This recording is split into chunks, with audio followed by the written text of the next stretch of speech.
Middlemarch by George Eliot. Prelude.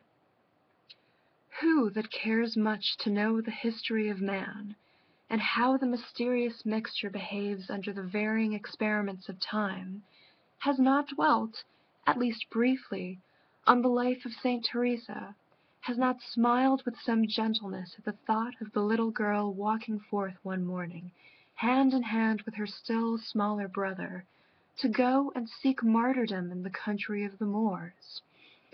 Out they toddled from rugged Avila, wide-eyed and helpless-looking as two fawns, but with human hearts already beating to a national idea, until domestic reality met them in the shape of uncles, and turned them back from their great resolve.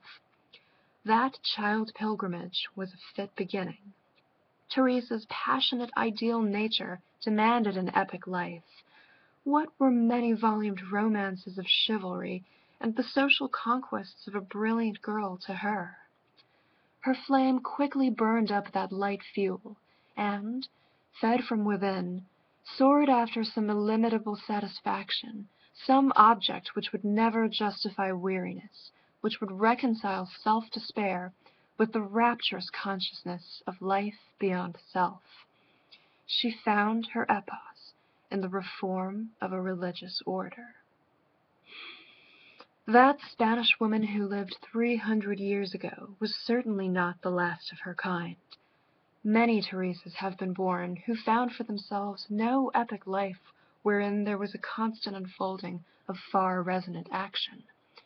Perhaps only a life of mistakes, the offspring of a certain spiritual grandeur ill-matched with the meanness of opportunity.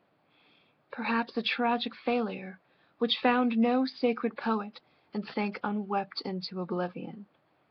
With dim lights and tangled circumstance, they tried to shape their thought and deed in noble agreement. But after all, to common eyes their struggles seemed mere inconsistency and formlessness.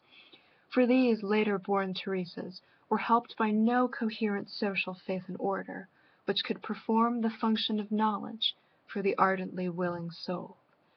Their ardor alternated between a vague ideal and the common yearning of womanhood, so that the one was disapproved as an extravagance, and the other condemned as a lapse. Some have felt that these blundering lives are due to the inconvenient indefiniteness with which the supreme power has fashioned the natures of women. If there were one level of feminine incompetence as strict as the ability to count 3 and no more, the social lot of women might be treated with scientific certitude.